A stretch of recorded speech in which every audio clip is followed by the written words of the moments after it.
A inflação, desemprego, câmbio nas alturas. A gestão do ministro Paulo Guedes, à frente do Ministério da Economia, é cada vez mais criticada pelos especialistas. Se o brasileiro tem menos dinheiro para pagar as contas no fim do mês, significa que o poder de compra diminuiu. O país vive hoje a maior crise hídrica dos últimos 91 anos, o que deixou a energia mais cara. O aumento afeta diretamente a economia. Na contramão dessa realidade, o ministro da Economia, Paulo Guedes, manifesta uma posição fora do comum para o cargo que ocupa no governo. A realidade é que o Brasil está avançando, está tendo retorno seguro ao trabalho, o PIB está crescendo, as reformas estão andando. Não é de hoje que as declarações do ministro da Economia causam polêmica. No início de 2020, Paulo Guedes debochou do direito de empregadas domésticas de fazer viagens internacionais. Não tem negócio de câmbio a 1,80. Vou exportar menos, substituição de importações, turismo, todo mundo indo para Disneyland, empregado doméstico para Disneyland, uma festa danada. Mas peraí, vai passear ali em Foz do Iguaçu, vai passear ali no Nordeste, está cheio de praia bonita. O ministro se referia ao início da década passada, período em que o real tinha força diante do dólar e muitas famílias puderam ir pela primeira vez ao exterior. Outro assunto que incomoda o ministro é o prato dos brasileiros. Segundo ele, comemos demais. Europeu, que já enfrentou 2 guerras mundiais, são pratos relativamente pequenos. E os nossos aqui, nós fazemos almoço onde às vezes há uma sobra enorme.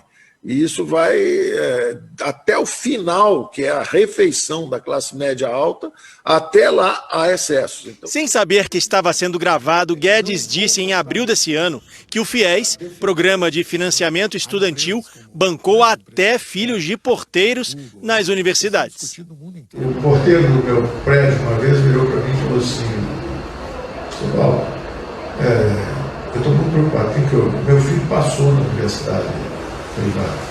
Ué, mas você está triste por quê? Ele tirou 0 na prova, era bolsa para quem não tinha nenhuma capacidade, não sabia ler, não sabia escrever, nada. No início da pandemia, o ministro havia feito uma declaração sobre a alta do dólar, que mais tarde soaria mais como uma previsão.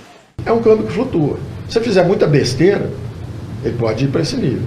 Se fizer muita coisa certa, ele pode descer. A disparada da inflação, do dólar, os aumentos nas contas de energia e do desemprego. As ações da equipe econômica deixam um buraco cada vez mais fundo. Especialistas ouvidos pelo Jornal da Record criticam a maneira como o ministro da Economia conduz a crise e acreditam que as declarações de Guedes agravam ainda mais o problema. Para o ex-ministro da Fazenda, Maílson da Nóbrega, Paulo Guedes avaliou mal os desafios que deveria enfrentar. Tudo indica que o ministro Guedes avaliou mal os desafios para o seu programa liberal. Exagerou no otimismo, achando que ia privatizar $1 trilhão $1 trilhão de empresas estatais, iria vender $1 trilhão de imóveis da União e por aí afora, né? Passados mais de 2 anos e meio, nada disso aconteceu. Para o professor de Economia da Universidade de São Paulo, Simão Silber, decisões erradas do ministro fizeram o desemprego disparar. Nós nunca tivemos uma taxa de desemprego próxima a 15%. E o pior, vocês podem, todo mundo que acompanha a economia sabe disso. Esse ano tem uma certa recuperação da economia e o desemprego está aumentando. Mais recentemente foi a vez da gasolina disparar. O preço do combustível nas bombas bateu os R$ 7,00. Um aumento que, para os especialistas, mais uma vez deixa evidente as falhas do superministério comandado por Guedes. Isso faz com que a indústria perca competitividade, perca produtividade.